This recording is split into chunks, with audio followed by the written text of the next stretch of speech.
강원도 평창 오대산의 겨울은 산 짐승조차 숨을 죽일 만큼 혹독했다. 며칠째 쉬지 않고 퍼붓는 눈은 산과 하늘의 경계마저 지워버렸다.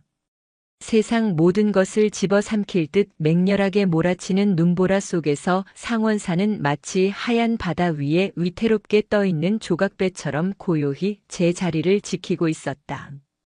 처마 끝에 매달린 풍경이 거센 바람에 찢어질 듯 울어댔다. 법당 안은 촛불 하나가 위태롭게 흔들리며 긴 그림자를 만들어내고 있었다. 그 고요를 깨는 것은 오직 무산 스님의 낮은 독경 소리와 목탁 소리뿐이었다. 딱, 딱, 딱, 딱. 규칙적인 목탁 소리 사이로 작은 한숨 소리가 새어나왔다. 법당 구석 제 몸보다 큰 승복을 입은 4살배기 동자승 혜인이었다. 아이는 고사리 같은 손을 모으고 앉아 있었지만 맑고 큰 눈동자는 닫힌 문사를 향해 불안하게 흔들리고 있었다. 마음이 소란하구나. 무산 스님의 독경 소리가 뚝 끊겼다. 스님은 목탁을 내려놓으며 등 뒤에 앉은 혜인을 돌아보지 않고 나지막이 꾸짖었다. 굵고 낮은 목소리에는 엄격함이 서려 있었지만 그 속에 담긴 온기까지 감출 수는 없었다. 스님, 무서운 게 오고 있어요. 혜인의 목소리는 가늘게 떨리고 있었다. 아이는 무릎 걸음으로 스님의 등 뒤로 바싹 다가붙으며 옷자락을 꽉 쥐었다. 무산 스님은 그제야 몸을 돌려 아이를 바라보았다. 촛불에 비친 혜인의 눈동자가 평소와 달랐다. 아이의 눈은 단순히 사물을 보는 것이 아니라 그 너머에 있는 기운을 꿰뚫어 보고 있었다. 타고난 해안이었다. 이 깊은 산중 더구나 이리도 험한 눈보라 속에 누가 온단 말이냐. 바람 소리에 놀란 게지. 아니에요. 바람 소리가 아니에요. 저기 문 밖에서 아주 크고 슬픈 덩어리가 쿵쿵 하고 걸어와요. 검붉은 색깔이에요. 피 냄새도 나고 흙 냄새도 나요. 혜인은 자신의 눈을 비비며 칭얼거렸다. 아이의 눈에는 눈보라 너머 산 아래에서부터 힘겹게 기어 올라오는 거대한 기운이 보였다. 그것은 살기가 아니었다. 꺼져가는 등불처럼 위태롭고 천근 만근의 무게를 짊어진 고통스러운 기운이었다. 무산 스님은 미간을 찌푸렸다. 혜인의 말은 헛된 것이 아니었다. 이 아이는 갓난아기 때 절 앞에 버려졌으나 말문이 트일 때부터 남들이 보지 못하는 것을 보았다. 법당 뒤편 늙은 소나무가 죽어갈 때도 가장 먼저 안 것이 혜인이었다. 슬픈 덩어리라. 스님은 자리에서 일어나 문 쪽으로 향했다. 문풍지가 찢어질 듯 펄럭였다. 스님이 문을 열자 하얀 냉기가 짐승의 발톱처럼 법당 안을 핥히고 들어왔다. 휘잉. 눈앞을 분간할 수 없는 백색의 세상이었다. 마당에 쌓인 눈은 이미 성인 남자의 허리춤을 넘기고 있었다. 아무것도 보이지 않았고 들리는 것은 오직 산이 우는 소리뿐이었다. 보아라. 아무것도 없지 않으냐. 헛것을 본 게야. 스님이 문을 닫으려던 찰나였다. 아니에요. 다 왔어요. 바로 앞에 있어요. 혜인이 비명을 지르듯 외치며 스님의 다리를 끌어안았다. 아이의 몸이 사시나무 떨듯 떨렸다. 바로 그 순간이었다. 쿵. 육중한 무언가가 마당에 눈을 짓누르는 소리가 났다. 바람 소리에 묻힐 만큼 미약했지만 분명히 땅을 울리는 진동이 있었다. 무산 스님은 닫으려던 문을 멈추고 눈을 가늘게 떴다. 눈보라의 장막이 일순간 걷히며 어둠 속에서 거대한 형체가 모습을 드러냈다. 그것은 바위였다. 아니, 바위보다 더 거대하고 위압적인 산 그 자체였다. 누런 바탕에 검은 줄무늬, 어둠 속에서도 형형하게 빛나는 두 눈. 조선의 산을 호령하던 왕, 호랑이었다. 그러나 산군의 위용은 예전 같지 않았다.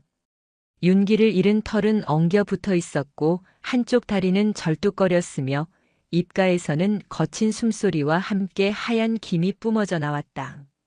크르르, 컥컥, 호랑이는 포효하지 않았다. 으르렁거리는 소리 대신 낡은 가죽 피리가 찢어지는 듯한 기침 소리를 토해냈다.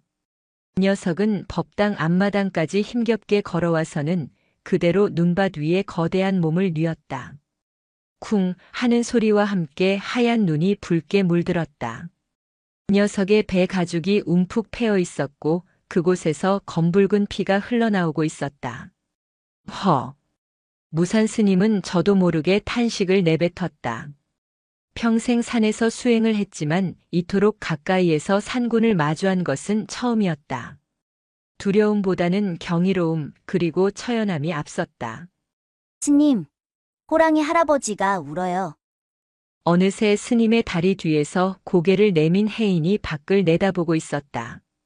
보통 아이라면 기절초풍하여 울음을 터뜨렸을 테지만 혜인의 눈에는 호랑이의 날카로운 이빨이 보이지 않았다. 아이의 해안에는 호랑이를 감싸고 있는 짙은 회색빛 그림자만이 보일 뿐이었다. 죽음의 그림자였다. 혜인아, 나서지 마라. 위험하다. 스님이 아이를 막아섰지만 혜인은 홀린 듯 문지방을 넘으려 했다. 아니에요. 저 할아버지, 저를 해치러 온 게 아니에요. 춥대요. 너무 춥고 외롭대요.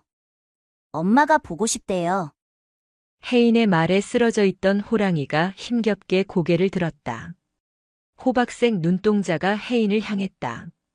맹수의 살기는 찾아볼 수 없었다. 그 눈빛은 마치 오랜 여행을 끝내고 고향집 툇마루를 바라보는 노인의 눈처럼 깊고 고요했다. 무산 스님은 호랑이와 혜인을 번갈아 바라보았다. 산중의 왕이 죽을 자리를 찾아 제 발로 저를 찾아왔다. 이것은 우연이 아니었다. 인연이었다. 문을 다 열어라. 스님이 결심한 듯 말했다. 네, 저 녀석을 이대로 눈밭에 두면 오늘 밤을 넘기지 못할 게다. 비록 축생이라 하나 생명이 있는 것이 제 발로 찾아왔으니 외면할 수 없다. 스님은 법당 문을 활짝 열어젖히고는 대돌 아래로 내려섰다. 눈이 무릎까지 차올랐다. 스님은 호랑이를 향해 합장하고 허리를 숙였다. 산군이시여, 누추하지만 이곳에서 쉬어 가시지요. 말이 통할 리 없건만 호랑이는 스님의 말을 알아들은 듯 아주 느리게 눈을 깜빡였다. 그리고는 마지막 힘을 짜내어 비틀거리며 일어섰다. 그 거대한 몸집이 한 걸음씩 다가올 때마다 마당에 눈이 지시겨졌다. 혜인은 두려움 없이 대돌 끝에 서서 다가오는 호랑이를 바라보았다. 아이의 눈에 비친 호랑이의 등 위로 희미한 빛이 아른거렸다. 그것은 촛불보다 따뜻하고 눈보다 슬픈 빛이었다. 어서 오세요. 혜인이 작은 목소리로 속삭였다. 호랑이의 거친 숨결이 아이의 콧잔등에 닿을 만큼 가까워졌다. 맹수의 뜨거운 입김에서 비릿한 피냄새와 함께 설명할 수 없는 오래된 흙냄새가 났다. 그것은 오대산이 품고 있던 세월의 냄새였다. 거대한 산군이 몸을 일으키자 법당 마당에 쌓인 눈이 우지끈 소리를 내며 무너져 내렸다. 그 소리는 마치 오래된 고목이 쓰러지는 소리처럼 묵직하고 처연했다. 네 발로 버티고 선 호랑이의 어깨 높이가 무산 스님의 가슴께에 닿을 정도였다. 한때 오대산의 모든 생명체가 그 발소리만 들어도 오금을 저렸다던 전설 속의 맹수였으나 지금 녀석의 다리는 앙상하게 말라 있었고 걸을 때마다 뼈마디가 부딪히는 소리가 났다. 무산 스님은 서둘러 법당 옆에 붙은 헛간 문을 열었다. 겨우내 땔감으로 쓸 장작들과 낡은 농기구들이 쌓여 있는 곳이었다. 스님이 빗자루를 들어 바닥의 먼지를 대충 쓸어내고 낡은 거적을 깔아 자리를 마련했다. 이곳이 비좁고 추울 것이나 눈보라를 피하기엔 족할 것입니다. 스님이 길을 비켜서자 호랑이는 의심 없이 헛간으로 머리를 디밀었다. 녀석의 거친 숨결이 닿자 헛간 안의 차가운 공기가 순식간에 비릿하고 뜨거운 열기로 바뀌었다. 호랑이는 거적 위에 털썩 주저앉더니 고통스러운 신음과 함께 몸을 웅크렸다. 꼬리끝이 힘없이 바닥에 늘어졌다. 문 밖에서 빼꼼히 고개를 내밀고 있던 혜인이 쪼르르 달려와 헛간 문턱에 매달렸다. 스님, 호랑이 할아버지가 많이 아파요? 배가 홀쭉해요. 밥을 주면 안 돼요? 혜인의 눈은 호랑이의 앙상한 갈비뼈에 고정되어 있었다. 무산 스님은 헛간 문을 반쯤 닫아 바람을 막고는 혜인의 머리를 쓰다듬으며 조용히 타일렀다. 혜인아, 저분은 산의 주인이다. 우리가 먹는 나물이나 죽을 드시는 분이 아니야. 그리고 지금은 배고픔보다 더 큰 고통과 싸우고 계신다. 더 큰 고통이요? 배가 고픈 것보다 더 아픈 게 있어요? 내 살배기 혜인에게 세상에서 가장 큰 고통은 공양 시간에 밥을 늦게 받는 것이었다. 아이는 이해할 수 없다는 표정으로 고개를 갸웃거렸다. 스님은 씁쓸한 미소를 지으며 호랑이의 감긴 눈을 바라보았다. 삶을 내려놓는 고통이다. 평생을 지켜온 육신이 무너지는 것을 지켜봐야 하는 마음의 고통이지. 우리는 그저 조용히 지켜봐 드리는 것이 도리다. 스님은 혜인의 손을 이끌고 법당으로 돌아가려 했다. 하지만 혜인은 요지부동이었다. 아이의 눈에 비친 헛간 안의 풍경은 스님이 보는 것과 달랐다. 혜인의 해안에는 호랑이의 몸 주변으로 검은 안개가 자욱하게 피어오르는 것이 보였다. 그 안개 속에서 호랑이는 혼자 울고 있었다. 몸은 가만히 웅크리고 있었지만 녀석의 영혼은 어둡고 차가운 숲속을 헤매며 울부짖고 있었다. 스님, 저는 알아요. 호랑이 할아버지는 지금 엄마를 찾고 있어요. 무섭대요. 혼자 가기 싫대요. 혜인의 말에 무산 스님은 멈칫했다. 짐승에게도 영혼이 있고 감정이 있다지만 죽음을 앞둔 맹수가 어미를 찾는다니. 그것은 인간이나 짐승이나 다를 바 없는 생명의 근원적 외로움일 것이었다. 스님은 잠시 고민하다가 고개를 끄덕였다. 그렇다면 내가 곁을 지켜드려라. 단 절대 가까이 다가가거나 만져서는 안 된다. 그저 마음으로 위로해드리거라. 네, 알겠어요. 혜인은 법당 부엌인 공양간으로 다다다 달려갔다. 잠시 후 아이는 김이 모락모락 나는 따뜻한 물 한 사발을 조심조심 들고 나타났다. 숭늉이었다. 저녁 공양을 짓고 가마솥 바닥에 눌어붙은 누룽지를 끓인 물이었다. 혜인은 헛간 문을 아주 조금 더 열고 안으로 들어갔다. 밖에서는 눈보라가 미친 듯이 휘몰아치고 있었지만 헛간 안은 기이할 정도로 고요했다. 호랑이는 눈을 감은 채 거친 숨만 몰아쉬고 있었다. 그 숨소리는 마치 다 삭은 풀무질 소리 같았다.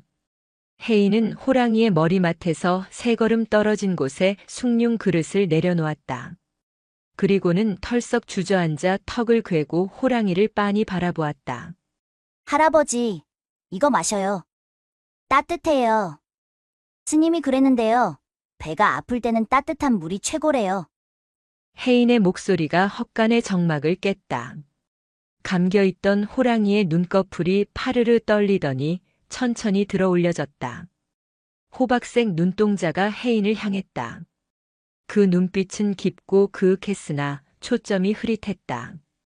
호랑이에게 혜인은 인간의 아이로 보이지 않았다. 늙고 병든 호랑이의 시야 속에서 혜인은 하나의 작은 빗덩어리였다.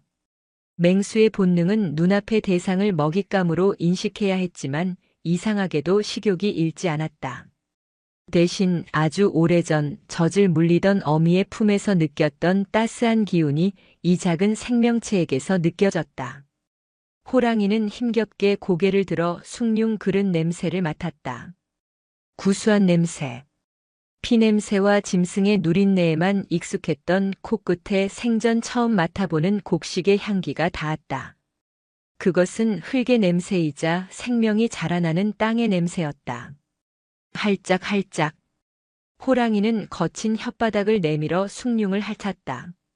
뜨거운 액체가 목구멍을 타고 넘어가자 얼어붙었던 내장이 잠시나마 녹는 듯 했다. 혜인은 그 모습을 보며 방긋 웃었다. 맛있죠? 제가 제일 좋아하는 거예요. 호랑이 할아버지는 이빨이 다 빠져서 고기는 못 먹잖아요. 그러니까 이거 드세요. 혜인은 호랑이에 빠진 이빨 사이로 흘러나오는 침과 숭늉을 보며 천진난만하게 말했다. 맹수를 보고 이빨이 빠졌다고 말하는 아이의 담대함 혹은 무지함이 헛간의 공기를 부드럽게 만들었다. 물을 다 마신 호랑이는 다시 고개를 떨구었다. 그런데 녀석의 시선이 혜인에게서 떨어지지 않았다. 호랑이는 이 작은 아이가 신기했다. 산속의 모든 짐승은 자신의 냄새만 맡아도 도망쳤고 인간들은 창과 총을 들고 덤벼들거나 비명을 지르며 달아났다. 하지만 이 아이는 도망치지도 공격하지도 않았다. 그저 맑은 눈으로 자신을 꿰뚫어 보고 있었다. 혜인은 엉금엉금 기어서 호랑이에게 조금 더 다가갔다. 스님과의 약속은 까맣게 잊은 듯 했다. 아이의 눈에는 호랑이의 몸속에서 깜빡거리는 작은 불씨가 보였다. 생명의 불꽃이었다. 그 불꽃은 금방이라도 꺼질 듯 위태롭게 흔들리고 있었다. 할아버지, 많이 아프죠? 제가 호해줄까요? 혜인은 호랑이의 앞발 쪽으로 다가갔다.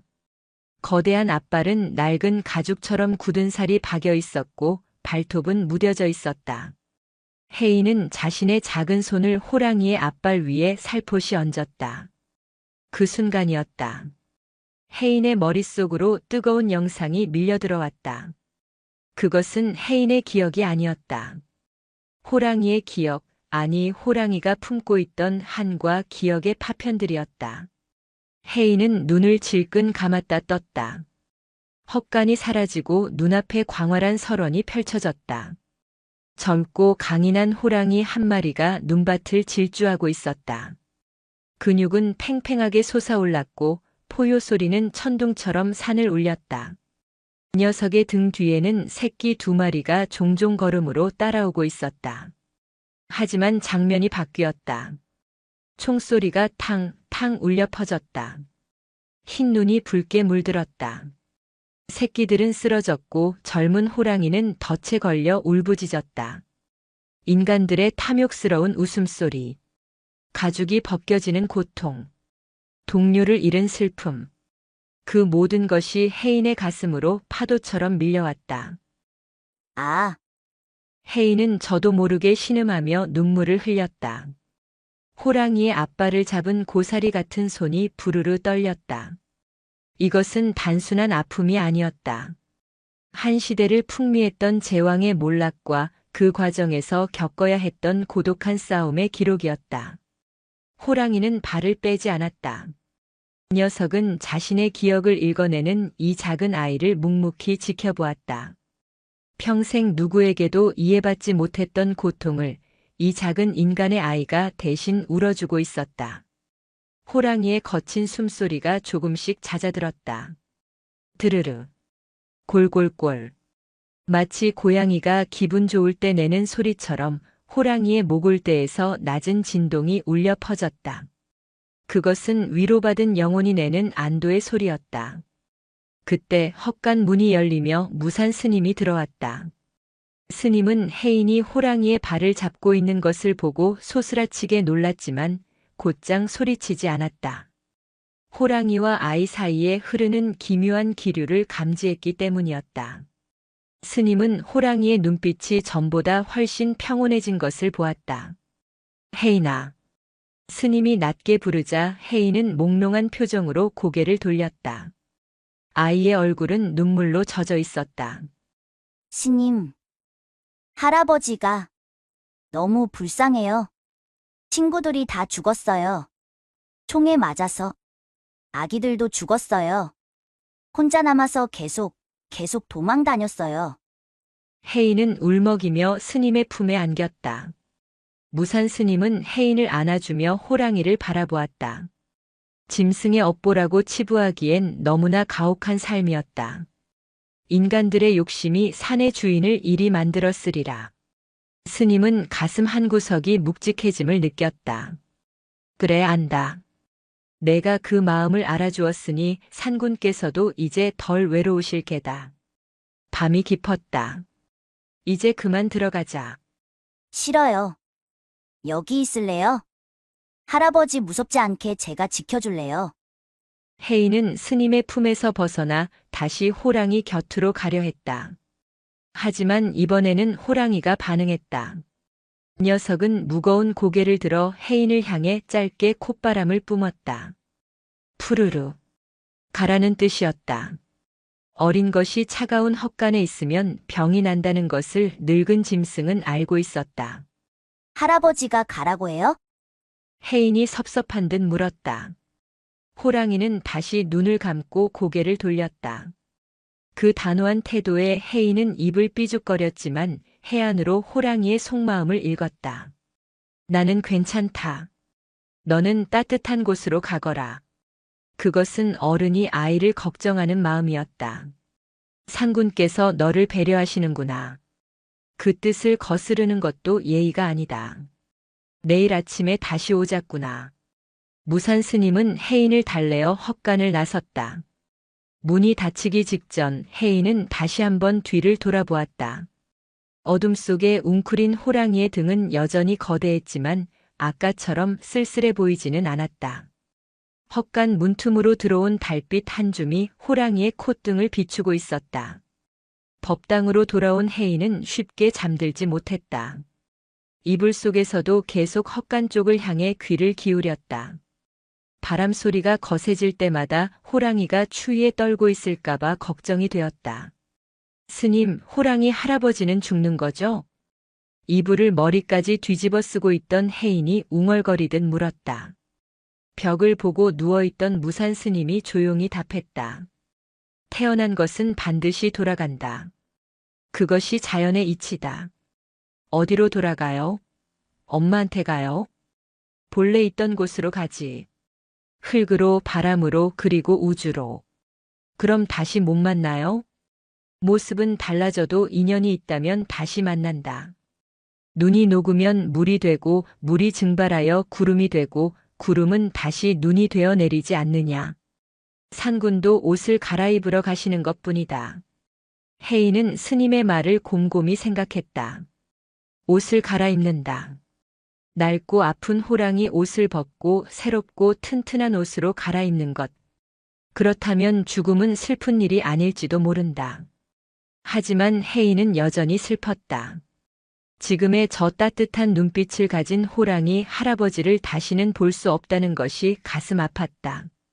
다음 날 아침 폭설은 거짓말처럼 멈추었다.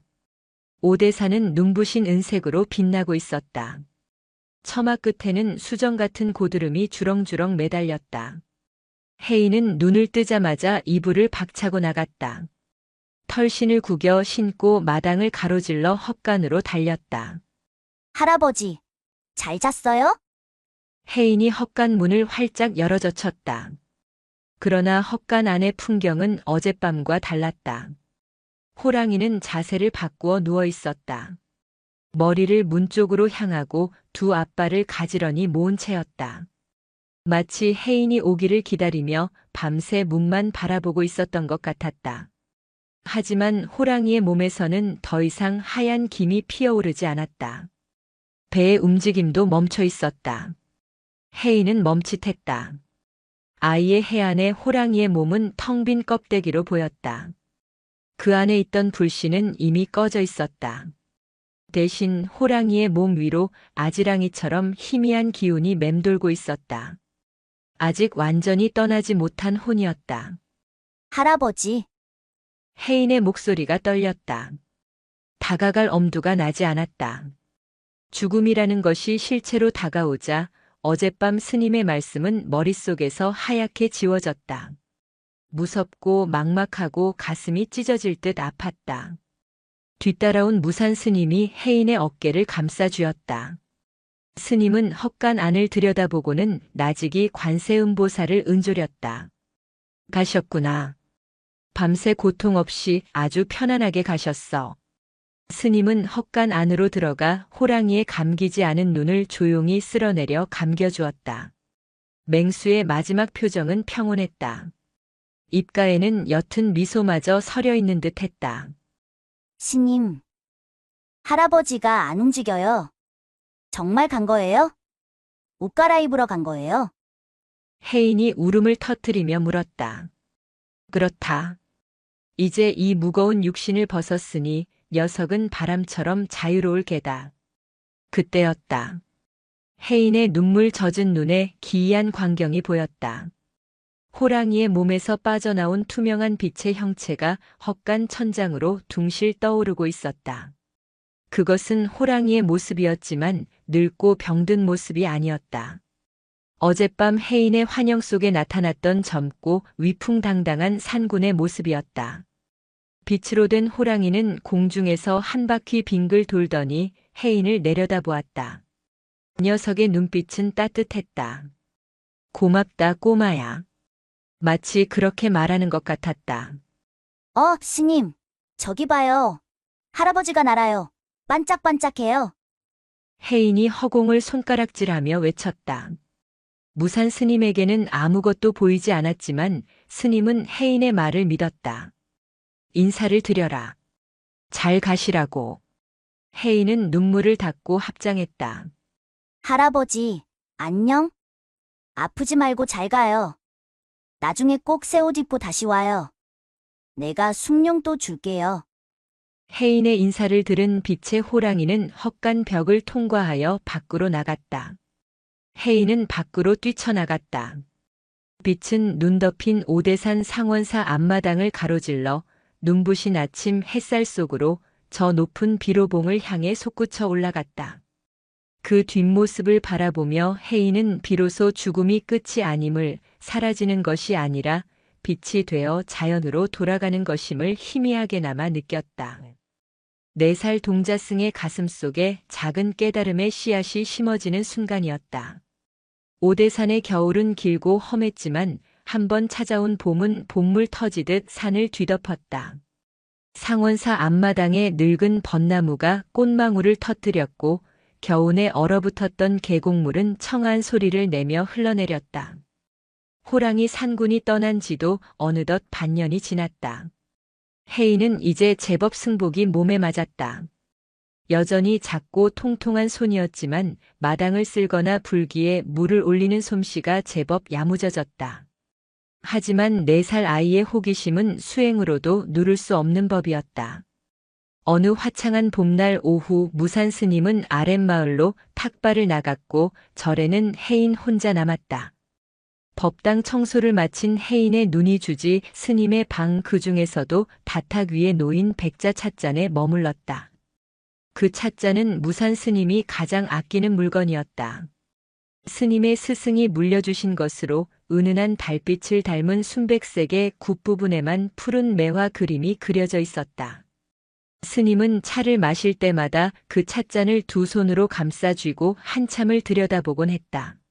저기에는 뭐가 들어있을까? 혜인은 찻잔에서 피어오르는 기운이 궁금했다. 스님이 찻잔을 만질 때면 항상 그 주변으로 맑고 따뜻한 아지랑이가 피어올랐기 때문이었다. 혜인은 살금살금 방으로 들어갔다. 찻잔은 햇살을 받아 영롱하게 빛나고 있었다. 혜인은 고사리 같은 2 손으로 찻잔을 들어 올렸다. 깃털처럼 가벼우면서도 손에 착 감기는 느낌이 좋았다. 혜인은 스님이 하던 흉내를 내며 찻잔을 입가로 가져갔다. 그때였다. 열린 문틈으로 다람쥐 한 마리가 쪼르르 들어왔다. 찍, 찍. 다람쥐는 혜인의 발등을 밟고 튀어올랐다. 놀란 혜인이 몸을 움찔하는 순간 손에 들려있던 백자가 허공으로 솟구쳤다. 앗! 혜인의 눈이 찻잔의 움직임을 쫓았다. 해안을 가진 혜인의 눈에는 시간이 아주 느리게 흐르는 것처럼 보였다. 찻잔이 공중에서 회전하며 바닥으로 떨어지는 궤적, 그리고 바닥에 단단한 나무판에 부딪히기 직전 찻잔이 내지르는 비명이 보이는 듯했다. 챙그랑. 날카로운 파열음이 정적을 깼다. 달빛 같던 백자는 산산조각이 났다. 파편들은 마치 눈물처럼 사방으로 튀었다. 혜인은 얼어붙었다. 심장이 쿵쿵 뛰다 못해 입 밖으로 튀어나올 것만 같았다. 스님이 그토록 아끼시던 물건이었다. 호랑이 앞에서도 떨지 않았던 혜인이었지만 스님의 꾸중과 실망한 눈빛을 상상하자 다리가 후들거렸다. 어떡하지? 어떡하지? 혜인은 울상이 되어 조각들을 모았다. 떨리는 손으로 조각들을 맞춰보려 했지만 한 번 깨진 그릇은 다시 붙지 않았다. 혜인의 눈에 깨진 조각들 위로 검은 기운이 스멀스멀 피어올랐다.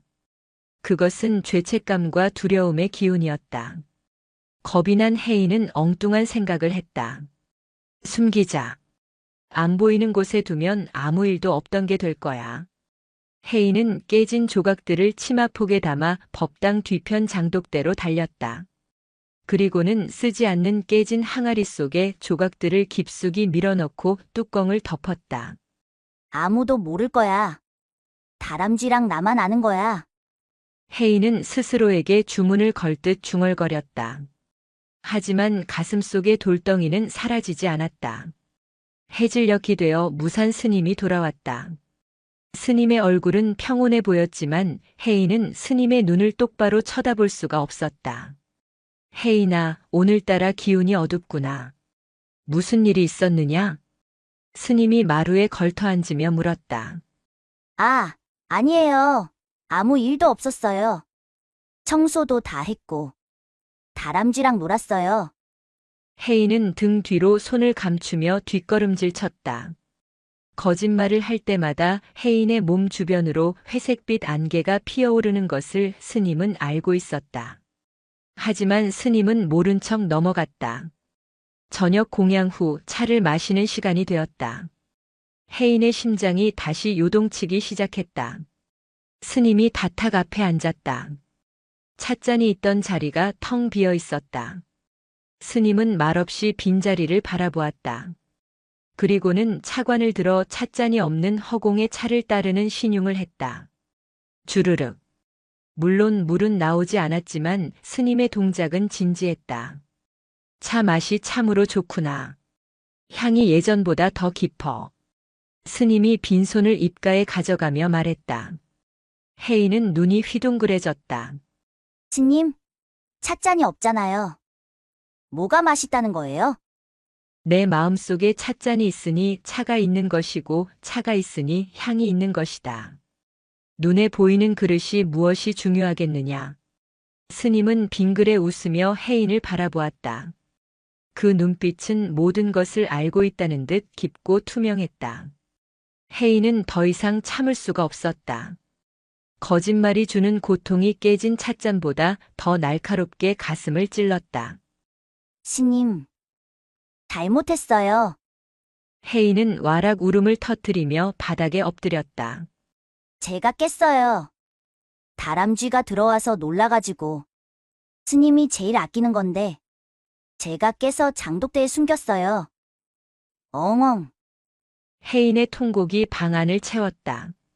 무산 스님은 찻잔을 잃은 것보다 혜인이 괴로워하는 모습에 마음이 아팠다. 스님은 자리에서 일어나 우는 아이를 품에 안았다. 혜인아, 고개를 들거라. 혜인은 눈물 콧물 범벅이 된 얼굴로 스님을 올려다보았다. 그 찻잔은 이미 깨져 있었느니라. 네. 아니에요. 제가 깨기 전에는 멀쩡했어요. 반짝반짝했어요. 모든 물건은 만들어진 순간부터 깨질 운명을 가지고 있다. 그것이 오늘이었을 뿐이다. 그릇은 언젠가 흙으로 돌아가고 사람도 언젠가 흙으로 돌아간다. 그것이 자연의 이치다. 스님은 혜인의 눈물을 닦아주며 말을 이었다. 내가 아끼던 것은 흙으로 구운 그릇이 아니라 그 그릇에 담긴 스승님의 가르침이었다. 찻잔은 깨졌어도 가르침은 내 마음에 그대로 남아있으니 나는 아무것도 잃은 것이 없다. 혜인은 훌쩍이며 스님의 가슴에 귀를 대었다. 쿵, 쿵, 쿵. 스님의 심장 소리가 편안하게 들렸다. 그럼 스님은 안 슬퍼요? 물건에 마음을 묶어두면 물건이 깨질 때 마음도 깨진다. 하지만 마음을 풀어두면 찻잔이 깨져도 그저 깨졌구나 하고 바라볼 수 있는 것이다. 그것이 자유다. 혜인은 스님의 말뜻을 완전히 이해할 수는 없었지만 가슴을 짓누르던 돌덩이가 사라진 것을 느꼈다. 스님, 그래도 제가 네일 본드로 붙여볼게요. 반쪽이라도 쓸 수 있게. 혜인의 엉뚱한 말에 무산 스님은 껄껄 웃음을 터뜨렸다. 그래, 깨진 조각도 그 나름의 쓰임새가 있을 게다. 화분 받침으로 쓰면 딱 좋겠구나. 그날 밤 혜인은 꿈을 꾸었다. 꿈속에서 깨진 찻잔 조각들이 밤하늘의 별이 되어 반짝이고 있었다. 혜인은 별을 보며 생각했다. 모양은 바뀌어도 빛나는 건 똑같네. 산중의 여름은 소란스럽게 찾아왔다. 장마가 시작되면서 며칠째 굵은 빗줄기가 기와 지붕을 때렸다. 계곡물은 무섭게 불어났고 숲은 짙은 물 안개에 휩싸였다. 비가 잠시 소강 상태를 보인 오후 젖은 흙길을 밟으며 화려한 옷차림의 중년 부인이 상원사를 찾았다. 서울에서 왔다는 그녀는 값비싼 비단 한복을 입고 목에는 굵은 금목걸이를, 손가락에는 옥반지를 끼고 있었다. 수행원 한 명이 그녀의 머리 위에 양산을 받쳐들고 뒤따랐다. 부인의 얼굴은 아름다웠지만 눈빛은 독하고 날카로웠다. 그녀의 미간에는 깊은 주름이 패여 있었는데 혜인의 눈에는 그 주름 사이로 시커먼 먹구름이 끼어 있는 것이 보였다. 주지 스님을 뵙러 왔습니다. 아주 용한 스님이라 들었는데. 부인은 마당에 들어서자마자 거만한 목소리로 외쳤다. 마당 한 구석에서 비에 젖은 지렁이를 나뭇잎으로 옮겨주고 있던 혜인이 고개를 들었다. 스님은 지금 참선 중이세요. 기다리셔야 해요. 혜인이 또랑또랑한 목소리로 대답했다. 부인은 흑투성이가 된 혜인을 아래 위로 훑어보더니 코웃음을 쳤다. 어머, 절에 웬 거지가 있나 했더니 동자승이었니? 꼴이 그게 뭐니? 부인은 혀를 차며 법당으로 향했다. 그때 부인의 비단신이 마당 입구에 놓인 투박한 돌부처 발치에 걸렸다.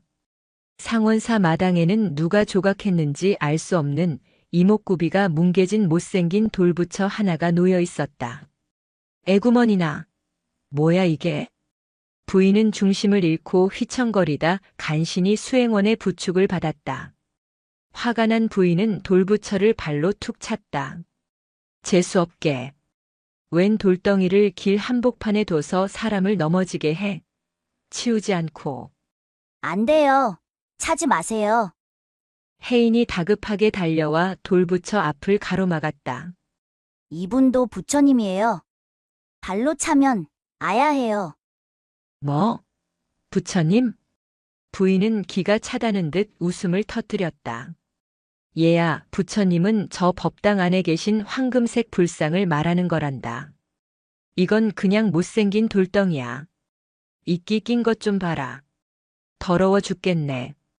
부인은 흙이 묻은 신발을 털며 법당 안으로 쏙 들어가 버렸다. 혜인은 부인이 발로 찬 돌부처의 무릎 부분을 손으로 쓱쓱 문질러 닦아주었다. 괜찮으세요? 저 아줌마가 눈이 나빠서 그래요. 마음이 아파서 눈도 잘 안 보이나 봐요. 혜인의 눈에는 보였다. 못생긴 돌부처의 몸에서 은은하고 따뜻한 빛이 뿜어져 나오고 있었다. 반면 부인이 들어가서 절을 올리고 있는 법당 안의 화려한 금동 불상에서는 아무런 빛도 나지 않았다.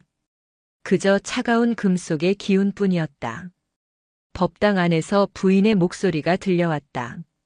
부처님, 제 아들이 이번에 꼭 국회의원이 되게 해주세요. 그리고 제 남편 바람기도 잡게 해주시고 제가 산 땅값이 오르게 해주세요.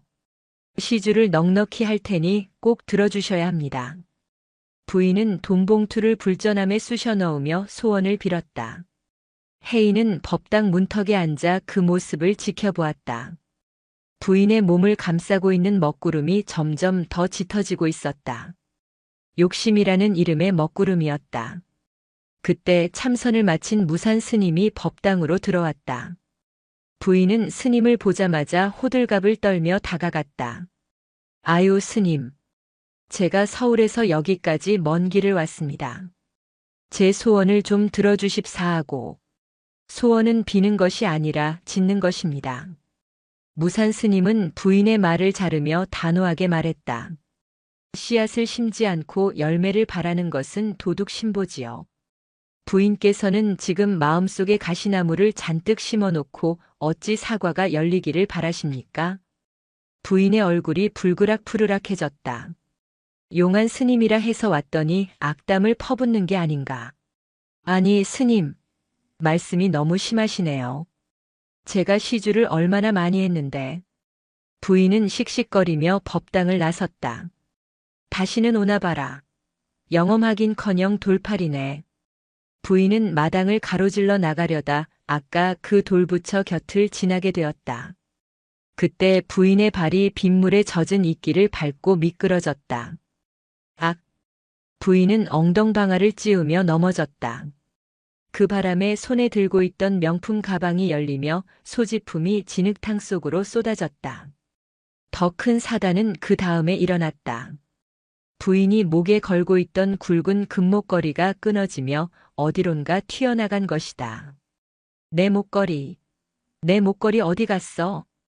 부인은 체면도 잊고 진흙 바닥을 기어다니며 소리쳤다. 수행원도 우산을 내던지고 바닥을 더듬었다. 하지만 억수같이 쏟아지는 빗속에서 작은 금부치를 찾기란 쉽지 않았다. 30분이 지나도록 목걸이는 나오지 않았다. 부인은 흑투성이가 된 채 망연자실하여 울상을 지었다. 그 목걸이는 남편이 준 결혼기념일 선물로 집 한 채 값에 달하는 물건이었다. 그때 처마 밑에서 비를 피하던 혜인이 빗속으로 뛰어들었다. 여기 있어요. 혜인은 주저없이 돌부처의 무릎 아래 움푹 파인 작은 틈으로 손을 뻗었다. 그리고 진흙 범벅이 된 금목걸이를 꺼내 들었다. 아, 찾았다. 부인은 혜인의 손에서 목걸이를 낚아채듯 가져갔다. 고맙다는 말도 없이 목걸이를 옷에 닦으며 안도의 한숨을 내쉬었다. 어휴, 다행이다. 이게 얼마짜린데. 그때 무산 스님이 돛돌 위에 서서 그 광경을 내려다보며 말했다. 부인, 보십시오. 부인께서 걷어찼던 그 못생긴 돌부처가 부인의 가장 소중한 물건을 품어주었습니다. 부인은 멍하니 돌부처를 바라보았다. 혜인은 돌부처 옆에 쪼그리고 앉아 싱글벙글 웃고 있었다. 아줌마, 돌부처님이 아줌마 목걸이 안 잃어버리게 꼭 잡고 있었어요. 제가 봤어요. 아까 넘어질 때 목걸이가 날아가니까 돌부처님 손에서 빛이 나와서 탁 하고 잡아서 여기 무릎에 숨겨뒀어요. 혜인의 말은 터무니없는 아이의 상상처럼 들렸지만 부인은 왠지 모를 전율을 느꼈다. 빗물에 씻겨 내려간 돌부처의 얼굴이 아까와는 다르게 온화해 보였다. 뭉개진 코와 인매가 마치 자신을 보며 빙그레 웃는 듯 했다. 부인은 부끄러움이 밀려왔다. 화려한 금동 불상 앞에서는 돈을 내고 복을 빌었지만 정작 자신의 소중한 것을 지켜준 것은 발로 걷어찼던 길가의 돌덩이였다. 겉모습에 현혹되어 진짜를 알아보지 못한 자신의 어리석음이 뼈저리게 느껴졌다. 부인은 흑투성이가 된 바지를 입은 채 돌부처 앞에 무릎을 꿇었다. 죄송합니다. 죄송합니다, 부처님. 부인은 처음으로 진심을 담아 합장했다. 그러자 부인의 미간을 덮고 있던 짙은 먹구름이 조금씩 걷히는 것을 혜인은 볼 수 있었다. 부인이 돌아간 뒤 비가 그치고 무지개가 떴다. 혜인은 돌부처의 무릎에 앉아 스님에게 물었다. 스님, 왜 사람들은 반짝거리는 것만 좋아해요? 이 돌부처님이 훨씬 더 따뜻한데. 사람들은 눈에 보이는 것만 믿으려 하기 때문이란다. 하지만 진정한 보석은 돌 속에 숨어 있고 진정한 부처는 가장 낮은 곳에 있느니라. 무산 스님은 혜인의 머리를 쓰다듬으며 덧붙였다. 너처럼 마음에 눈을 뜬 사람만이 흙 묻은 돌 속의 빛을 볼 수 있는 게지. 혜인은 돌부처의 까끌까끌한 볼에 자신의 볼을 비비며 속삭였다. 나는 알아요. 부처님은 황금 옷 입은 것보다 이끼 옷 입은 게 더 멋져요. 돌부처는 대답이 없었지만 혜인의 귓가에는 계곡 물소리 같은 맑은 웃음소리가 들리는 듯 했다. 오대산의 여름밤은 그렇게 깊어갔고 해인의 해안은 더욱 맑고 깊어지고 있었다. 가을비가 추적추적 내리는 밤이었다. 오대산의 단풍이 빗물에 젖어 붉은 피처럼 뚝뚝 떨어지는 늦가을, 산사는 물속에 잠긴 듯 고요하고 축축했다. 며칠째 계속된 비로 계곡 물소리가 짐승의 울음소리처럼 거세졌다. 해인은 잠을 이루지 못하고 뒤척였다. 빗소리 사이로 이상한 소리가 들려왔기 때문이었다. 그것은 천둥 소리도 바람 소리도 아니었다. 쇠와 쇠가 부딪히는 날카로운 소리, 그리고 질척이는 진흙밭을 걷는 무거운 군화 발자국 소리였다. 처벅처벅 척척. 소리는 산 아래 일주문에서부터 시작되어 천천히, 아주 천천히 법당을 향해 올라오고 있었다. 해인은 이불을 머리까지 뒤집었었지만 소리는 점점 더 선명해졌다. 스님, 안 들려요? 누가 자꾸 행진을 해요? 해인이 옆에 누운 무산 스님의 옷자락을 잡아당겼다. 스님은 깊은 잠에 든 듯 미동도 없었다. 해인은 두려움과 호기심 사이에서 망설이다가 결국 슬그머니 방문을 열었다. 차가운 밤 공기가 얼굴을 때렸다. 비안개가 자욱한 마당에는 아무도 없었다. 하지만 해인의 눈에는 보였다. 빗줄기 사이로 어른거리는 희뿌연 형체 하나가 대웅전 처마 밑에 우두커니 서 있었다. 그것은 사람이 아니었다. 찢어진 국방색 군복, 머리에 쓴 철모는 찌그러져 있었고 어깨에는 낡은 소총을 메고 있었다. 얼굴은 앳된 소년의 모습이었지만 입술은 파랗게 질려 있었고 눈동자에는 초점이 없었다. 한국 전쟁 때 산화한 어린 학도병의 홀령이었다. 소년 병사는 추위에 떨며 계속해서 제자리 걸음을 하고 있었다. 마치 누군가의 명령을 기다리는 듯 했다. 해인은 우산을 쓸 생각도 못하고 돃돌로 나섰다. 해안으로 본 소년의 몸에서는 짙은 회색 연기가 피어오르고 있었다. 그것은 집에 가고 싶다는 간절한 그리움의 연기였다. 형아, 거기서 뭐해? 추운데. 해인의 목소리가 빗소리를 뚫고 울렸다. 제자리 걸음을 하던 소년 병사의 동작이 뚝 멈췄다. 끼익, 녹슨 기계가 돌아가듯 고개가 천천히 해인을 향했다. 텅 빈 눈동자가 해인을 응시했다. 암구호. 소년의 입에서 쇳소리 섞인 목소리가 흘러나왔다. 암구호. 산토끼. 산토끼. 소년은 계속해서 암구호를 중얼거렸다. 자신이 죽은 줄도 모르고 여전히 전쟁터 한복판에서 보초를 서고 있는 것이었다. 해인은 그 모습이 너무나 안쓰러워 가슴이 저릿했다. 호랑이 할아버지가 죽을 때 느꼈던 슬픔과는 또 다른 차갑고 시린 아픔이었다. 해인은 부엌으로 달려가 식은 찐감자 2알을 가져왔다. 그리고 비를 맞으며 마당으로 내려가 소년 병사에게 내밀었다. 형아, 암구 몰라요. 근데 이거 먹어. 배고프잖아. 소년 병사는 감자를 멍하니 바라보았다. 흙투성이가 된 손이 천천히 올라왔다. 하지만 손은 감자를 잡지 못하고 쑥 통과해버렸다. 소년의 얼굴이 일그러졌다. 내 손이 왜 이래?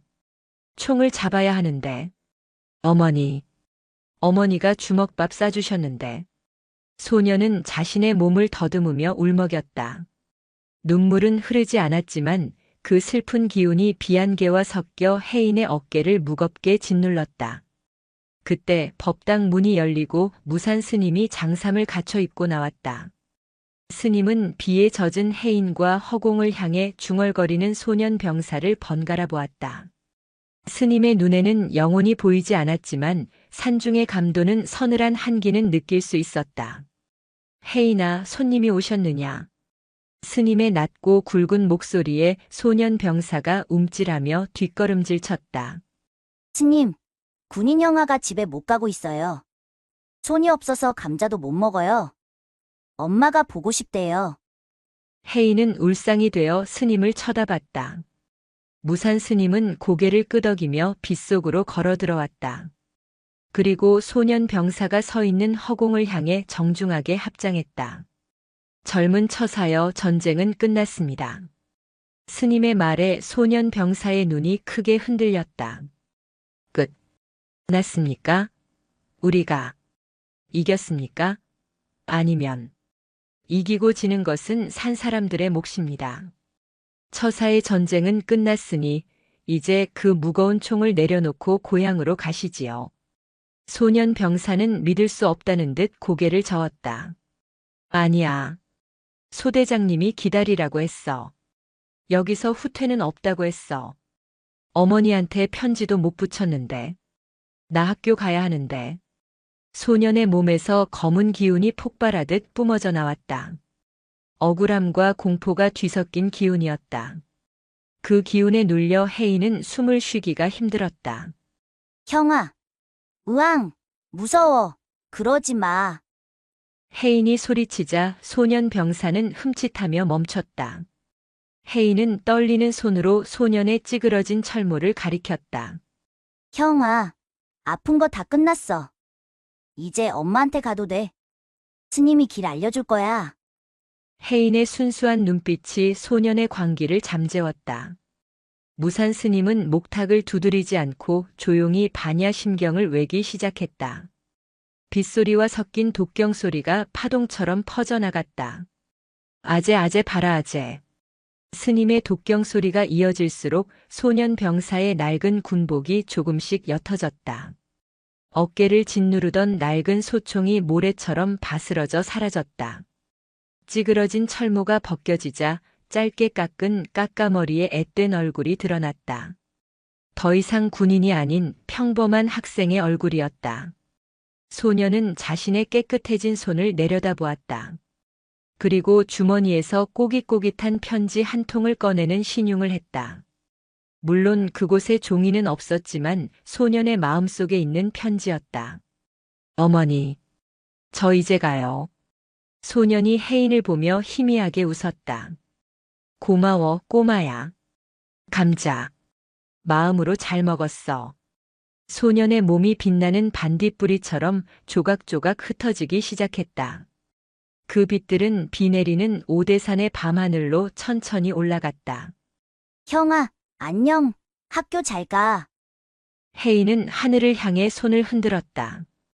다음 날 아침 비가 그친 자리에는 유난히 붉은 단풍잎들이 수북이 쌓여 있었다.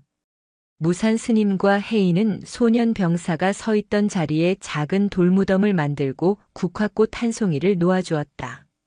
산사에는 다시 평화가 찾아왔지만 혜인은 알 수 있었다. 이 산 어딘가에는 아직도 집으로 돌아가지 못한 수많은 그림자가 서성이고 있다는 것을. 여름 햇살이 화살처럼 꽂히는 7월의 어느 날이었다. 오대산의 숲은 짙은 녹음으로 우거졌고 매미 소리가 귀를 먹먹하게 할 정도로 요란했다. 상원사 앞마당에 낯선 사내들 셋이 들이닥쳤다. 등산복 차림에 배낭을 메고 손에는 끝이 뾰족한 지팡이를 든 그들은 산삼을 캐러 다니는 신만이들이었다. 하지만 그들의 눈빛은 약초를 찾는 사람의 경건함보다는 일확천금을 노리는 도박꾼의 탐욕으로 번들거렸다. 가장 덩치가 큰 우두머리가 땀을 뻘뻘 흘리며 무산 스님을 찾았다. 스님, 이 절에 신통한 동자승이 있다면서요? 귀신같이 뭘 잘 본다고 소문이 자자하던데. 마루에서 걸레질하던 혜인이 고개를 들었다. 사내들의 등 뒤에는 시커먼 끈적이가 붙어 있었다. 욕심이 뭉쳐서 생긴 더러운 기운이었다. 혜인은 본능적으로 코를 쥐었다. 스님 안 계세요. 산에 가셨어요. 혜인이 퉁명스럽게 대답했다. 우두머리는 혜인을 보더니 음흉하게 웃으며 주머니에서 알록달록한 눈깔 사탕을 꺼냈다. 내가 그 동자승이구나. 야, 이거 줄 테니까 우리랑 산에 좀 가자.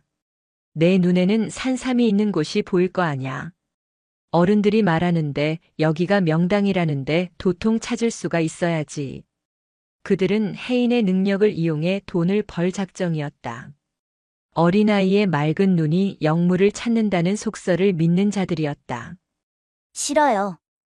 사탕 안 먹어요. 그리고 산삼 없어요. 이 녀석이 좋은 말로 할 때 앞장서. 산삼 찾으면 절에도 시주 넉넉히 해줄게. 사내들이 억지로 혜인의 팔을 잡아 끌려는 찰나 법당 뒤에서 무산 스님의 호통이 떨어졌다. 당장 그 손 놓지 못할까? 스님은 출타한 척하고 법당 뒤에서 지켜보고 있었다. 사내들은 스님의 기세에 눌려 슬금슬금 물러났지만 쉽게 포기할 기색이 아니었다. 그들은 침을 퇴뱉으며 절을 나갔다. 두고 보자. 땡중이 재수없게. 그들이 사라진 후 혜인은 스님에게 물었다. 스님, 저 아저씨들 뒤에 검은 뱀 같은 게 붙어 있어요.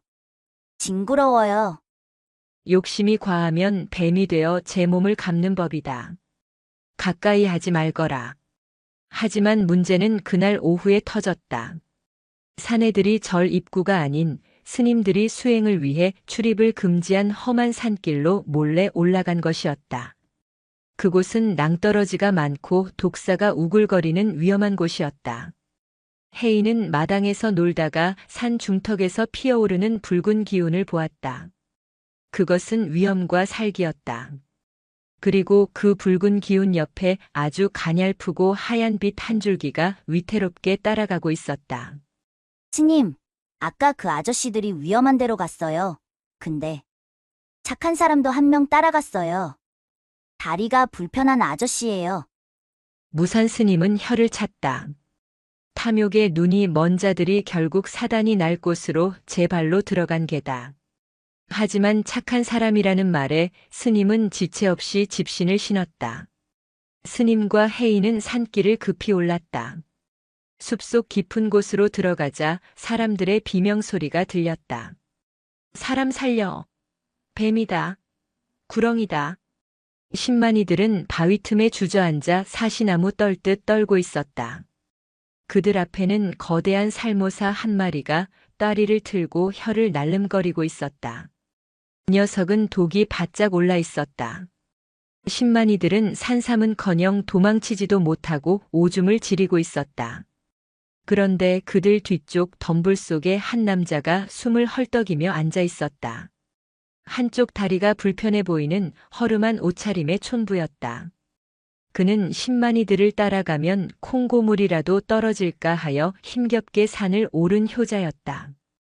병든 노모에게 다려드릴 약초가 절실했기 때문이었다.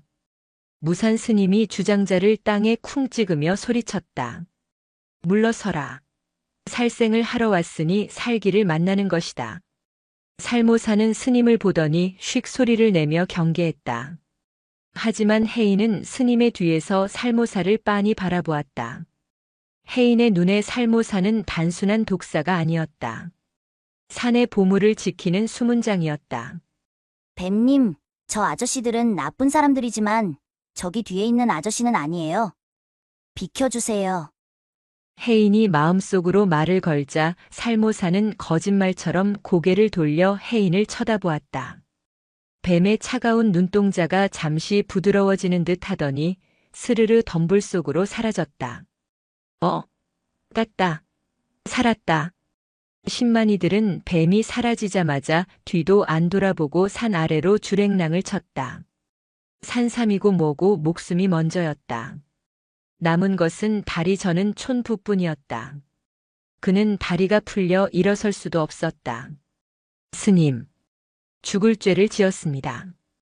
어머니 약값을 벌어보려고 그만. 남자는 눈물을 흘리며 고개를 숙였다.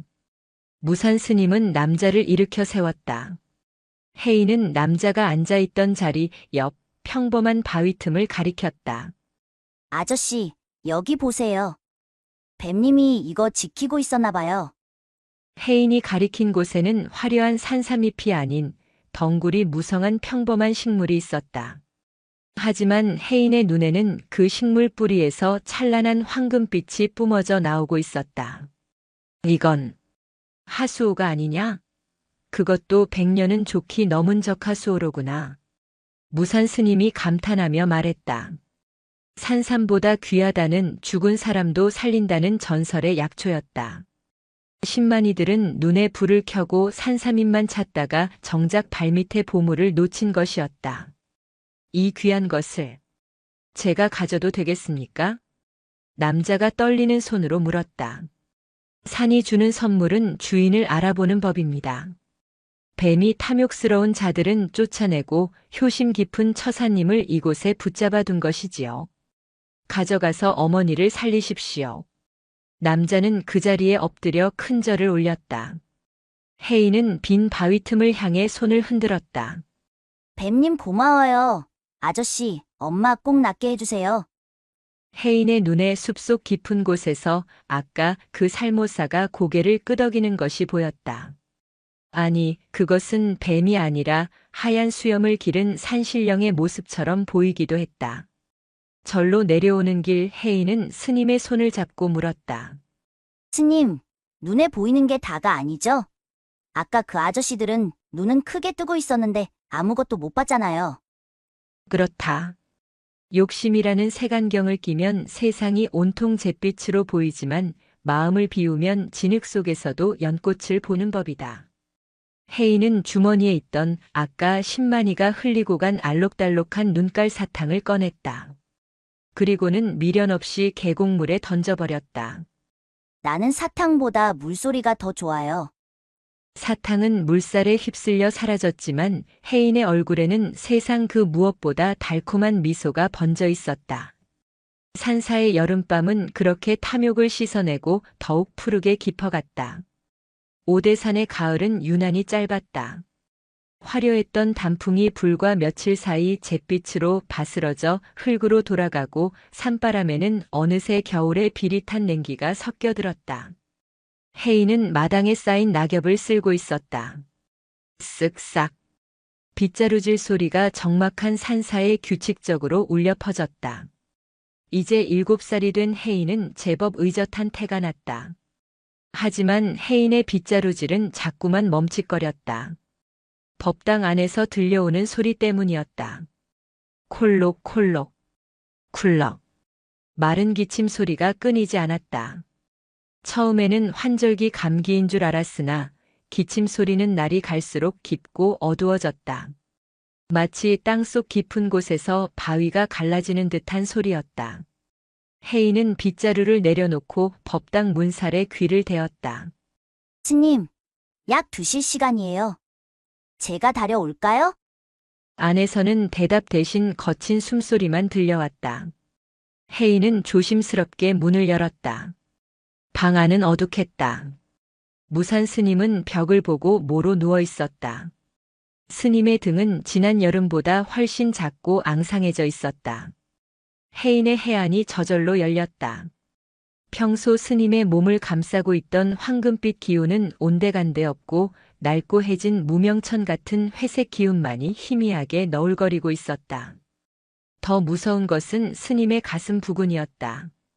그곳에 주먹만한 검은 구멍이 뚫려 있었고 그 구멍으로 생명의 기운이 쉬지 않고 새어나가고 있었다. 마치 낡은 문풍지가 찢어져 방 안의 온기가 다 빠져나가는 것과 같았다. 혜인은 덜컥 겁이 났다. 호랑이 상군을 보낼 때 보았던 그 그림자와는 달랐다. 그때는 자연스러운 노을 같은 느낌이었다면 지금 스님의 몸에서 보이는 것은 촌농이 다 녹아 심지만 타들어가는 위태로움이었다. 스님, 몸에서 빛이 자꾸 새어나와요. 제가 막아드릴게요. 혜인은 울먹이며 스님의 가슴에 손을 얹었다. 자신의 따뜻한 기운을 불어넣어 구멍을 메우려 했다. 혜인의 고사리 같은 손에서 따뜻한 빛이 흘러나와 스님의 가슴으로 스며들었다. 그러자 스님이 힘겹게 눈을 뜨고 혜인의 손을 잡아 제지했다. 스님의 손은 얼음장처럼 차가웠다. 혜인아, 억지로 막지 마라. 안 돼요. 이거 다 빠져나가면 스님 큰일 나잖아요. 제가 다 막을 수 있어요. 저 힘세요. 혜인은 고집을 부리며 기운을 더 쏟아부었다. 이마에 송글송글 땀이 맺혔다. 하지만 쏟아부은 기운은 밑빠진 독에 물 붓기처럼 허공으로 흩어질 뿐이었다. 흐르는 물을 손바닥으로 막을 수 있더냐. 바람이 부는데 문을 닫는다고 바람이 사라지더냐. 스님은 힘겹게 몸을 일으켜 앉았다. 그리고 가쁜 숨을 몰아쉬며 해인을 바라보았다. 그 눈빛은 병색이 완연했지만 여전히 깊고 맑았다. 이 육신은 빌려 입은 옷이다. 옷이 낡아 구멍이 났는데 그것을 기운다고 새 옷이 되겠느냐. 이제 그만 벗을 때가 된 것이다. 싫어요. 새 옷 안 입어도 돼요. 꿰매서 입으면 되잖아요. 제가 바느질 잘해요. 터진 데 다 꿰맬 수 있어요. 해인은 어린아이처럼 떼를 썼다. 이별을 받아들이기엔 해인은 아직 어렸고 무산 스님은 해인에게 부모이자 세상의 전부였다. 그날 밤 해인은 잠을 이루지 못하고 법당으로 숨어들었다. 그리고 부처님 불상 앞에 엎드렸다. 부처님, 우리 스님 안 아프게 해주세요. 제 수명을 떼어 드릴게요. 저는 어려서 많이 남았잖아요. 반 뚝 잘라서 스님 주세요. 네. 해인은 이마가 멍들도록 절을 했다. 100번, 200번, 1000번. 밤새도록 절을 올리는 해인의 등 뒤로 식은땀이 비오듯 흘렀다. 새벽녘이 되어서야 해인은 탈진하여 불상 앞에 쓰러져 잠이 들었다. 꿈속에서 해인은 거대한 고목나무 한 그루를 보았다. 잎이 다 떨어진 고목나무는 겨울바람에 위태롭게 흔들리고 있었다. 해인은 나무가 쓰러지지 않게 하려고 안간힘을 다해 몸으로 받치고 있었다. 그때 고목나무에서 따뜻한 목소리가 들려왔다. 비켜라. 그래야 내 자리에 새순이 돋는다. 싫어. 내가 지킬 거야. 지키는 것이 아니라 가두는 것이다. 나를 보내주는 것이 내가 크는 길이다. 해인이 잠에서 깨어났을 때 무산 스님이 곁에 앉아 해인의 젖은 이마를 닦아주고 있었다. 미련한 녀석. 부처님도 곤란해하시겠다. 다 큰 놈이 때를 쓰니. 스님의 목소리는 어제보다 한결 편안해 보였지만 그것은 꺼지기 직전의 회광반조임을 해인은 직감적으로 알았다. 스님, 꿈에서 나무가 자꾸 쓰러지려고 했어요. 제가 막았는데 나무는 쓰러져야 흙이 되고 거름이 된다. 그래야 숲이 산다. 너는 나를 숲으로 보내주기 싫은 게냐? 숲으로 가면 저랑 말도 못하고 머리도 못 쓰다듬어 주잖아요. 혼자 남는 게 무서워요. 해인은 스님의 품에 얼굴을 묻고 엉엉 울었다. 스님은 앙상한 손으로 해인의 등을 토닥였다. 무소의 뿔처럼 혼자서 가라 했다. 하지만 외로워하지 마라. 내가 보는 세상 모든 만물에 내가 깃들어 있을 테니. 바람이 불면 내가 쓰다듬는 것이고 비가 오면 내가 씻겨주는 것이다. 스님은 자리에서 일어나 붓을 들었다. 그리고 하얀 한지에 글을 써내려갔다. 산은 산이요, 물은 물이로다. 평범한 글귀였지만 붓끝에 실린 기운은 강렬했다. 스님은 그 종이를 해인에게 건넸다. 이것을 잘 간직하거라. 내 마음이 흔들릴 때마다 펴보거라. 내가 주는 마지막 숙제다. 해인은 종이를 받아 품에 꼭 안았다. 종이에서 스님의 묵향과 체온이 느껴졌다. 그날 오후 첫눈이 내리기 시작했다. 하늘에서 내리는 눈송이가 스님의 생명을 재촉하는 하얀 전령처럼 보였다. 상원사로 오르는 길목이 끊겼다. 사흘 밤낮으로 퍼부은 폭설은 산길을 지워버렸고 늙은 소나무들이 눈무게를 이기지 못하고 쓰러져 길을 막았다. 세상과 상원사를 이어주는 유일한 통로가 사라진 것이었다. 산사는 완벽한 고립무원에 빠졌다. 쌀독은 바닥을 보이고 있었고 땔감도 얼마 남지 않았다. 무엇보다 무산 스님의 상태가 급격히 나빠졌다. 이제 스님은 물 한 모금 삼키기도 힘겨워했다. 해인은 아궁이 앞에서 불을 지키고 있었다. 장작이 타닥타닥 타오르는 소리만이 정막을 깼다. 해인의 얼굴은 숯검댕이 묻어 꾀재재했지만 눈빛만은 형형하게 살아있었다. 내가 해야 해. 스님은 내가 지켜야 해. 혜인은 이를 악물었다. 스님이 알아놓은 뒤로 혜인은 사찰의 모든 일을 도맡아 했다. 눈을 치우고 죽을 끓이고 불을 뗐다. 7살 아이가 감당하기엔 벅찬 노동이었지만 혜인은 불평 한마디 하지 않았다. 하지만 불안감은 그림자처럼 혜인을 따라다녔다. 밤이 되면 산짐승들의 울음소리가 들렸고 창호지 문 밖에는 죽음의 사신이 서성이는 것만 같았다. 어느 깊은 밤 스님이 혜인을 찾았다.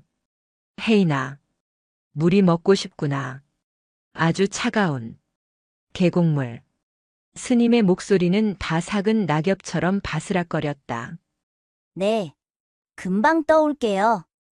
혜인은 주전자를 들고 밖으로 뛰쳐나갔다. 눈은 무릎까지 쌓여 있었고 살을 애는 칼바람이 불었다. 계곡까지 가려면 가파른 돌계단을 내려가야 했다. 달빛 하나 없는 캄캄한 밤이었다. 혜인은 더듬거리며 계곡으로 향했다. 그때였다. 거센 바람과 함께 검은 형체가 혜인의 앞을 가로막았다. 그것은 형체가 없었으나 분명히 존재하는 두려움의 덩어리였다. 혜인의 해안에 그것은 거대한 늑대의 형상으로 보였다. 붉은 눈을 번뜩이며 혜인을 노려보고 있었다. 아이야, 포기해라. 내 스승은 오늘 밤을 넘기지 못한다. 머릿속에서 울리는 목소리였다. 그것은 혜인의 마음속 깊은 곳에 있는 공포가 만들어낸 환영이었다. 그냥 여기서 도망쳐. 너도 힘들잖아. 혼자 남는 게 무섭잖아. 차라리 같이 죽는 게 편해. 환영은 달콤하고도 무시무시한 목소리로 속삭였다. 혜인의 다리가 후들거렸다. 주전자를 든 손이 얼어붙었다. 정말로 너무 힘들었다. 무서웠다. 그냥 이 차가운 눈밭에 누워버리고 싶었다. 그 순간 혜인의 품속에서 바스락거리는 소리가 들렸다. 스님이 주신 글씨가 적힌 종이었다. 산은 산이요, 물은 물이로다. 혜인은 정신이 번쩍 들었다. 산은 그저 산일 뿐이고 두려움은 그저 내 마음이 만들어낸 그림자일 뿐이다. 실체가 없는 것에 지면 안 된다. 비켜. 우리 스님 물들여야 해. 혜인은 고함을 지르며 주전자를 휘둘렀다. 나는 하나도 안 무서워. 스님이 내 마음에 있는데 뭐가 무서워. 혜인의 몸에서 황금빛 아우라가 폭발하듯 뿜어져 나왔다. 그것은 순수한 용기와 사랑의 빛이었다. 그 빛이 닿자 검은 늑대의 환영은 연기처럼 흩어졌다. 혜인은 계곡 얼음을 돌로 깨고 맑은 물을 담았다. 손이 꽁꽁 얼어 감각이 없었지만 마음만은 뜨거운 난로처럼 타올랐다. 다시 방으로 돌아왔을 때 스님은 가만히 눈을 감고 있었다. 스님, 물 떠왔어요. 드세요. 혜인은 스님의 상체를 안아 일으키고 물을 입에 대어드렸다. 스님은 겨우 목을 축이고는 희미하게 미소 지었다. 시원하구나. 마치 10년 묵은 체증이 내려가는 것 같다. 스님은 혜인의 얼굴을 찬찬히 뜯어보았다. 혜인아, 방금 밖에서 무엇을 보았느냐? 아무것도 안 봤어요. 그냥 바람만 불었어요. 혜인은 씩씩하게 대답했다. 스님은 그 말을 듣고 고개를 끄덕였다. 아이가 두려움을 이겨냈음을, 마음의 눈으로 헛된 것을 쫓아냈음을 아신 것이다. 이제 되었다. 너는 준비가 되었구나. 스님은 혜인의 손을 잡고 자신의 가슴 위에 올렸다. 내 심장 소리가 들리느냐? 네, 작지만 들려요. 이 소리가 멈추더라도 슬퍼하지 마라. 이것은 멈추는 것이 아니라 더 큰 세상의 울림으로 합쳐지는 것이다. 빗방울이 바다에 떨어지면 빗방울은 사라지지만 바다 전체가 되는 것과 같다. 나는 이제 바다로 간다. 너는 이곳에 남아 산이 되어라. 흔들리지 않는 산이 되어라. 그것이 마지막 유언이었다. 새벽 예불을 알리는 종소리가 들릴 무렵 무산 스님은 좌탈인망의 자세로 조용히 숨을 거두었다. 혜인은 스님의 멈춘 숨결을 느끼며 멍하니 앉아 있었다. 눈물이 날 줄 알았는데 이상하게 눈물이 나지 않았다. 대신 가슴속이 텅 빈 것처럼 하얗게 변했다. 그때 법당 문이 열리며 아침 햇살이 쏟아져 들어왔다. 그 햇살 속에서 혜인은 보았다. 스님의 몸에서 빠져나온 맑고 투명한 빛이 법당 안을 가득 채우는 것을. 그 빛은 슬프지 않았다. 오히려 자유롭고 환희에 차 있었다. 빛은 혜인의 머리 위를 한번 빙글 돌더니 열린 문을 통해 눈 덮인 오대산의 하늘로 솟구쳐 올랐다. 혜인은 자리에서 일어나 스님에게 삼배를 올렸다. 스님, 안녕히 가세요. 바다에서 만나요. 저는 여기서 산이 될게요. 혜인은 스님이 입고 있던 가사를 단정하게 여며드렸다. 그리고 방문을 열고 밖으로 나갔다. 밤새 내리던 눈이 그치고 세상은 눈이 시리도록 파란 하늘을 드러내고 있었다. 혜인은 마당 한가운데 섰다. 이제 이 넓은 절에 혼자였다. 무섭지 않다면 거짓말일 것이다. 하지만 혜인은 주먹을 꽉 쥐었다. 자신의 그림자가 눈밭 위에 길게 드리워졌다. 그 그림자는 더 이상 작은 아이의 것이 아니었다. 한 사람의 수행자로서 홀로 선 단단한 나무의 그림자였다. 어디선가 바람이 불어와 풍경을 울렸다. 댕그랑 댕그랑. 그 소리가 마치 잘했다, 잘했다 하는 스님의 목소리처럼 들렸다. 혜인은 눈을 감고 그 소리를 온몸으로 받아들였다. 이제 혜인의 홀로서기가 시작된 것이다. 눈 덮인 오대산의 징소리가 울려 퍼졌다. 징징징. 그 소리는 산허리를 감고 돌아 아랫마을까지 내려갔다. 폭설로 막혔던 길이 마을 장정들의 삽질로 뚫리고 스님의 입적 소식을 들은 마을 사람들이 하나둘 상원사로 올라왔다. 사람들의 표정은 침통했다. 그들에게 무산 스님은 단순한 승려가 아니라 병이 나면 약을 지어주고 흉년이 들면 곡식을 나누어 주던 산중의 어버이였다. 하지만 그들이 법당에 도착했을 때 마주한 풍경은 예상과 달랐다. 7살 동자승 혜인이 상주가 되어 빈소를 지키고 있었다. 아이는 울고 있지 않았다. 하얀 무명천으로 지은 소복을 입고 스님의 영정 앞에 꼿꼿이 앉아 목탁을 두드리고 있었다. 아이고 스님, 어찌 이리 급하게 가셨습니까? 이 어린 것을 두고 어찌 눈을 감으셨소? 마을 안악들이 통곡하며 혜인을 끌어안았다. 하지만 혜인은 흔들리지 않았다. 오히려 젖은 눈으로 조문객들을 위로했다. 울지 마세요. 스님은 가신 게 아니에요. 헌 옷을 벗고 새 옷을 갈아입으러 가신 거예요. 혜인의 목소리는 차분했지만 그 안에는 꾹꾹 눌러 담은 그리움이 배어 있었다. 이튿날 다비식이 거행되었다. 사찰 뒤편 탁 트인 공터에 장작이 높게 쌓였다. 무산 스님의 법구가 그 위에 안치되었다. 수많은 스님과 신도들이 모여 반야심경을 독송했다. 불이여 타오르라. 육신의 껍질을 벗고 본래의 빛으로 돌아가소서.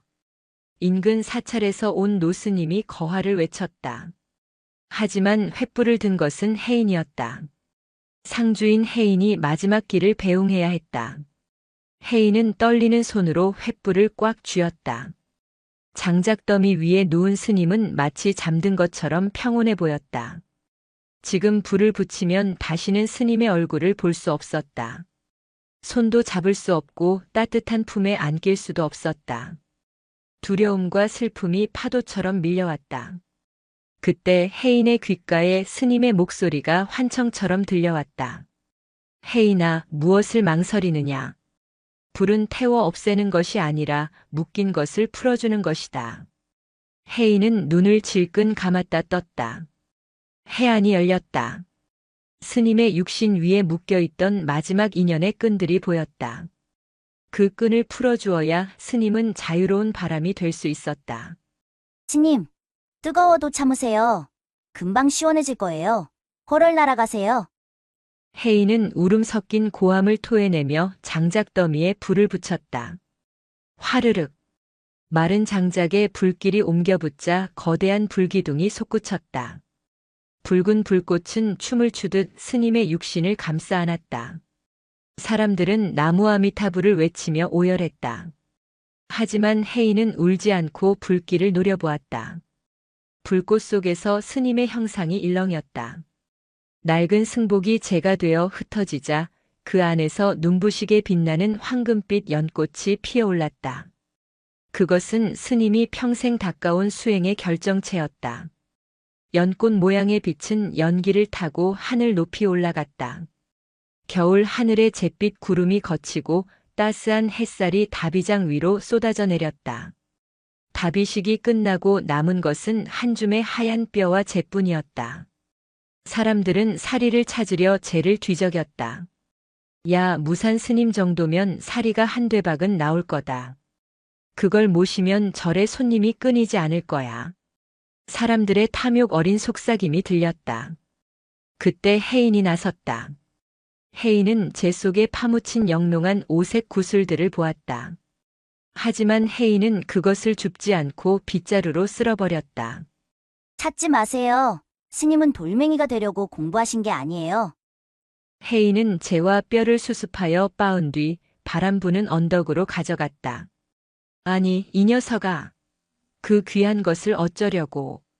어른들이 말렸지만 혜인은 듣지 않았다. 혜인은 언덕 끝에 서서 뼈가루를 허공에 날려보냈다. 스님, 이제 진짜 자유예요.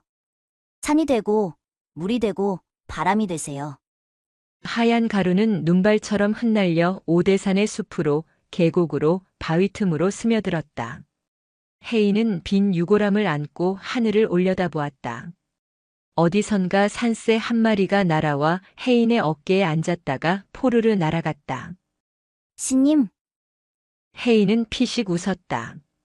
스님은 벌써 새가 되어 날아가고 있었다. 그날 밤 혜인은 텅 빈 법당에 홀로 누웠다. 무섭도록 고요했다. 하지만 더 이상 외롭지 않았다. 문풍지 떠는 소리는 스님의 코 고는 소리 같았고 마당을 쓰는 바람 소리는 스님의 빗자루질 소리 같았다. 세상 모든 곳에 스님이 있었다. 혜인은 스님이 남겨주신 붓글씨 사는 산이요. 물은 무리로다를 벽에 걸었다. 그리고 그 아래 앉아 목탁을 잡았다. 7살 꼬마의 눈빛이 어느새 깊은 산처럼 묵직해져 있었다. 세월은 유수와 같아 멈추지 않고 흘렀다. 오대산의 겨울이 수십 번 지나갔다. 흘길이었던 진입로에는 아스팔트가 깔렸고 촛불을 켜던 법당에는 전깃불이 들어왔다. 세상은 변했다. 사람들의 손에는 스마트폰이라는 기계가 들려 있었고 산 아래 마을은 화려한 펜션과 식당들로 불야성을 이루었다. 하지만 상원사 법당만은 예전 모습 그대로 고즈넉하게 자리를 지키고 있었다. 그리고 그곳에는 혜인 대선사라 불리는 노스님이 있었다. 혜인은 이제 80이 넘은 노인이 되었다. 하얀 눈썹은 길게 자라 눈을 덮었고 허리는 굽었지만 눈빛만은 어린 시절 그대로 맑고 투명했다. 사람들은 혜인 스님을 살아있는 부처라 부르며 존경했다. 어느 늦가을 오후 검은색 고급 세단 한 대가 상원사 마당으로 들어왔다. 차에서 내린 것은 50대 중반의 남자로 얼굴에는 심술과 고집이 덕지덕지 붙어 있었다. 그는 대기업의 회장으로 최근 큰 소송과 집안 분쟁으로 화병을 앓고 있었다. 큰 스님을 뵙게 해주시오. 내 돈은 얼마든지 내리다. 남자는 거만하게 말했다. 상원사의 젊은 스님들이 난처해하며 그를 막아섰지만 혜인 스님은 방문을 열고 그를 맞이했다. 들어오시게. 남자는 방에 들어와서도 거들먹거리며 앉았다. 스님, 내가 요즘 잠을 못 잡니다. 귀신이 붙었는지 아니면 조상묘를 잘못 썼는지. 굿도 해보고 병원도 가봤지만 소용이 없어. 용하다는 소문 듣고 왔으니 비방 좀 알려주시오. 혜인 스님은 대답 없이 차를 따랐다. 찻잔에 뜨거운 차가 가득 찼지만 스님은 주전자를 멈추지 않았다. 찬물은 잔을 넘쳐 찻상으로 그리고 남자의 비싼 양복 바지로 흘러내렸다. 아니, 이게 무슨 짓이오? 뜨겁지 않소? 남자가 벌떡 일어나 소리쳤다. 해인 스님은 그제야 주전자를 내려놓고 빙그레 웃었다. 그대의 마음이 이 찻잔과 같구려. 욕심과 화로 가득 차 있어 더 이상 아무것도 들어갈 틈이 없소. 비우지 않으면 썩는 법이라네. 뭐요? 그대가 가진 돈, 명예, 자존심. 그것들이 그대를 지키는 갑옷인 줄 알겠지만 실은 그대를 짓누르는 감옥이지. 그것을 내려놓아야 숨을 쉴 수 있네. 해인 스님의 목소리에는 설명할 수 없는 위엄이 있었다. 남자는 스님의 눈을 쳐다보았다. 그 눈동자 속에는 우주가 들어있는 듯 했다. 남자는 갑자기 다리에 힘이 풀려 주저앉았다. 평생을 싸우고 빼앗으며 살아온 자신의 인생이 한순간에 초라하게 느껴졌다. 어찌해야 비울 수 있습니까? 움켜쥔 주먹을 펴게. 손을 펴야 악수도 할 수 있고 남을 안아줄 수도 있는 법이야. 남자는 한참을 울다가 돌아갔다.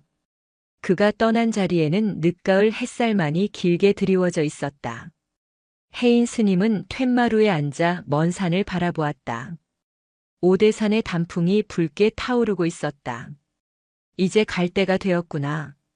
스님은 직감했다. 자신이 입고 있는 이 낡은 육신의 옷도 이제 벗을 때가 된 것이다. 스님은 곁에 있던 시자를 불렀다. 운산아. 7살 난 동자승 운산이 쪼르르 달려왔다. 녀석은 어릴 적 해인과 꼭 닮아 장난기가 가득했다. 네. 큰 스님, 부르셨어요? 운산이 또랑또랑하게 대답했다. 해인 스님은 운산의 머리를 쓰다듬었다. 내 낡은 찻잔을 가져오너라. 운산이 깨진 곳을 오칠로 때운 낡은 백자 찻잔을 가져왔다. 80년 전 해인이 깨뜨렸던 그 찻잔이었다. 스님은 평생 그 찻잔을 곁에 두고 마음을 닦아왔다. 이것을 내가 갖거라. 이거 큰 스님이 제일 아끼시는 거잖아요. 물건은 주인이 따로 없다. 잠시 맡아두는 것일 뿐. 이제 내가 맡아주렴. 해인 스님은 자리에서 일어나 지팡이를 짚고 밖으로 나갔다. 발길이 닿은 곳은 법당 뒤편 옛날 헛간이 있던 자리였다. 지금은 그곳에 큰 소나무가 한 그루 서 있었다. 스님은 소나무 아래 가부좌를 틀고 앉았다. 차가운 바람이 불어왔지만 춥지 않았다. 오히려 어머니의 품처럼 포근했다. 스님이 눈을 감자 감겨진 눈꺼풀 너머로 해안이 열렸다. 저 멀리 산 능선에서 거대한 황금빛이 내려오고 있었다.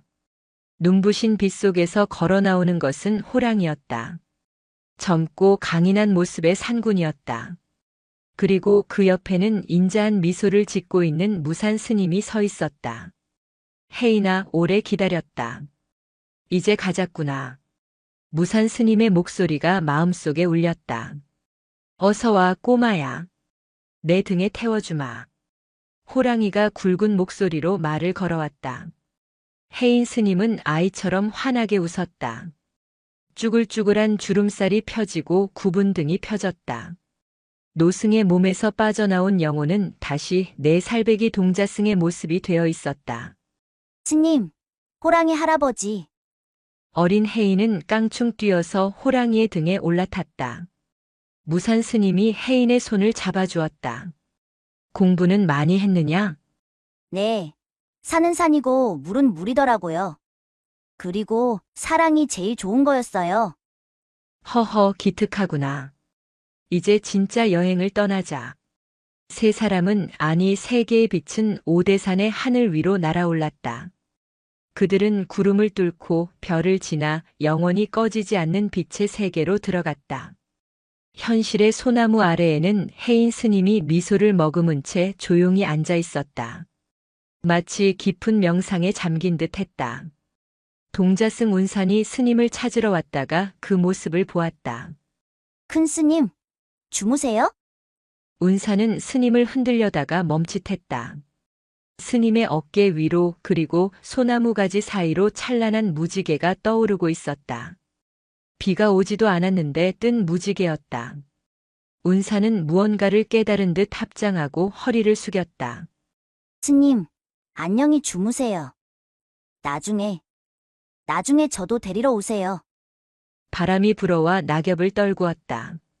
낙엽은 흙으로 돌아가 나무의 거름이 될 것이다. 그리고 봄이 오면 다시 새순이 돋아날 것이다. 생명은 그렇게 돌고 돌며 영원히 이어지고 있었다. 산사의 풍경 소리가 댕그랑 댕그랑 울리며 그 영원한 진리를 노래했다.